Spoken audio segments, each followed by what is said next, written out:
Hello, Internet. I'm Dan. Lovely to meet you, as it were. Okay.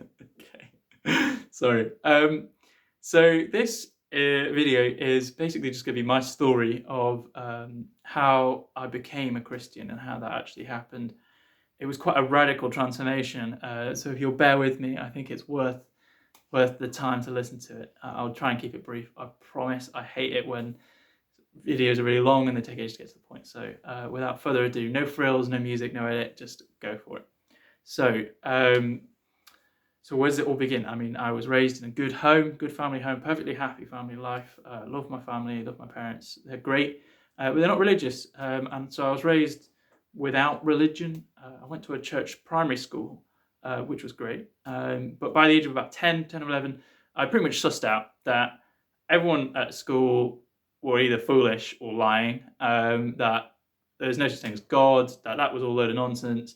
How could you possibly believe in that when there's so much evidence for other things, and a sort of atheistic, materialistic worldview where there's nothing you can't see, and well, I mean, there's tiny things you can't see, obviously, but there's no God, there's nothing immaterial, everything is material, physical, real.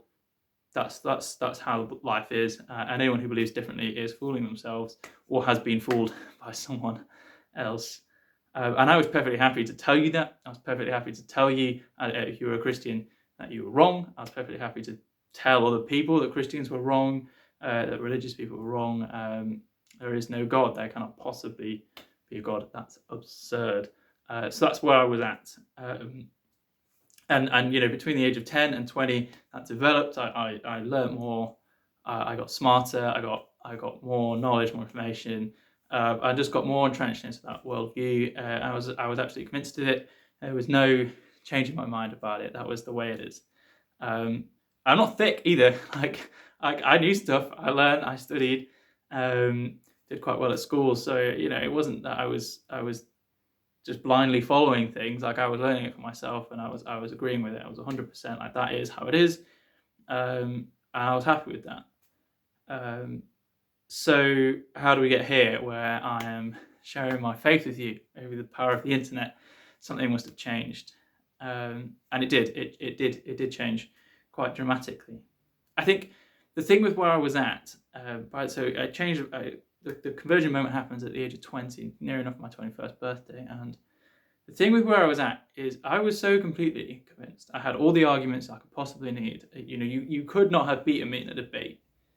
Oh, maybe Jesus could have, but most people, the average man, would not have been able to beat me in a debate about it.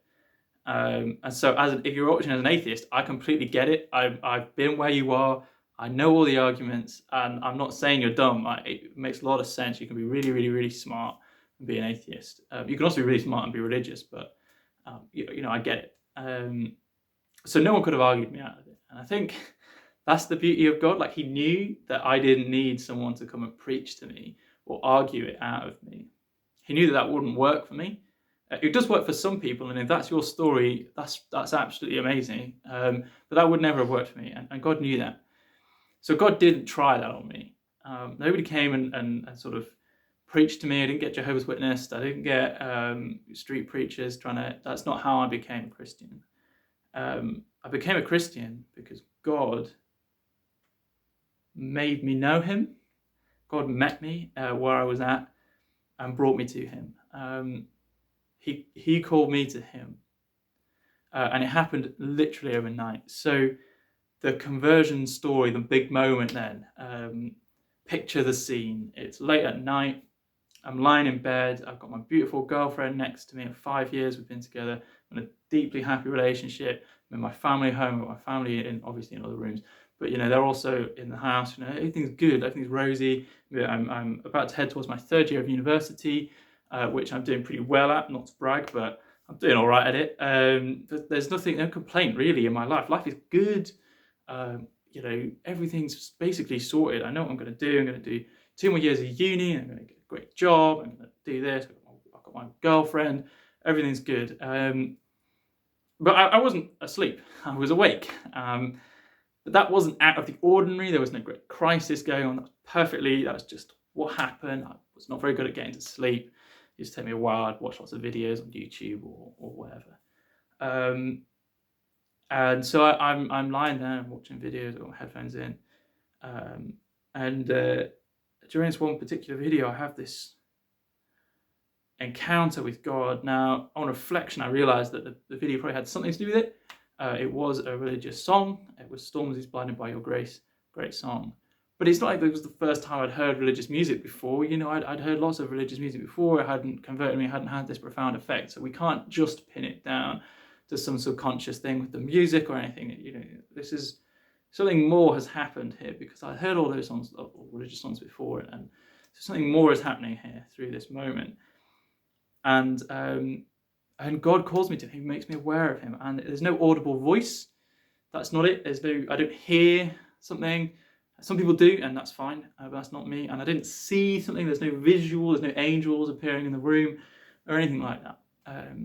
It's an awareness. It's a knowledge of three key facts that happens. I guess kind of God personalized this to the person, doesn't he? He met me where I was at. I needed to know. I needed to have that knowledge, but you were never going to argue it into me. So he just implanted it into me somehow. I became aware of three key things. God is real, he loves me, and I need to go to church. And there's nothing else, nothing more complicated. He doesn't, explain away evolution or justify why he did the Big Bang rather than exactly word for word what it says in the Bible. And he doesn't argue it, he doesn't logic it. He just become aware in an unexplainable and unavoidable way that God is real, that he loves me, and that I need to go to church. And my response is not the academic, logical response that I would normally apply in situations. My response is purely emotional at this point. I am crying my eyes out quietly. I don't want to wake up anyone else. I can't explain what's going on, but I'm crying my eyes out. I'm having this emotional encounter with God. I'm loved by God. He's real. He loves me. And again, I want to emphasize, there's no great lack of love in my life. At this point, I've got my girlfriend next to me. I've got my beautiful, my amazing family as well, and everything's good. There's no great lack of love in my life. There's no hole in my heart that I was aware of. But I suddenly become aware of God and his great love for me, and it knocks me out. It knocks me for six. I'm crying and emotional and desperately Googling where the nearest church is to where I'm about to move to. I'm about to move to my accommodation for university, and I'm Googling where the nearest church is, and I found one. I get in touch with them. I go to some of their stuff. I get stuck in, and the rest is an amazing thing. I'm going to save some details perhaps for another day. I don't want to make this video too long, but yeah, God is awesome, and he met me in that moment. He met me, and literally overnight I shift, and I've not gone back. It wasn't like that was like a one-time thing, and I sort of hesitated. I'm not claiming credit for that, by the way. It's all God, but it's amazing, and it transforms my life. And those three key things, God is real, he loves me, and I need to be in church, have not stopped. They haven't gone away. God's love for me and his presence has been with me ever since that moment, and I've been aware of it. There have been highs and there have been lows. There have been times when I didn't really want to be with God because I had better things to be doing, and his presence kind of made me feel sad because I was doing wrong things. And there have been times when his presence has been amazing and awe-inspiring, and I've been crying again.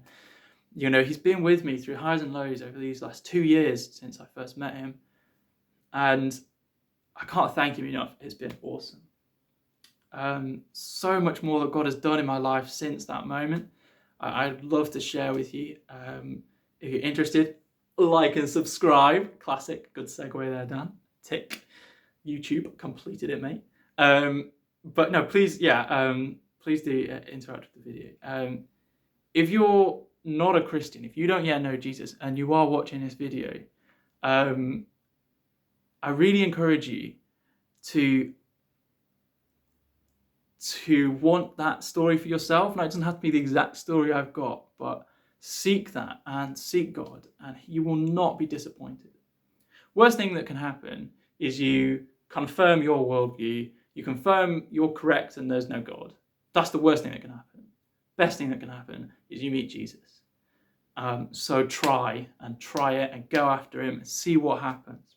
The Bible says that Jesus is at the door knocking. You know, I'm not suggesting going to the actual door right now. Bit weird. I was suggesting opening your heart to Jesus and just see what happens. You won't be disappointed, I promise. And if you do have questions from this video, if you have something, ask in the comments, obviously, but reach out to someone you know who knows Jesus and ask them about it.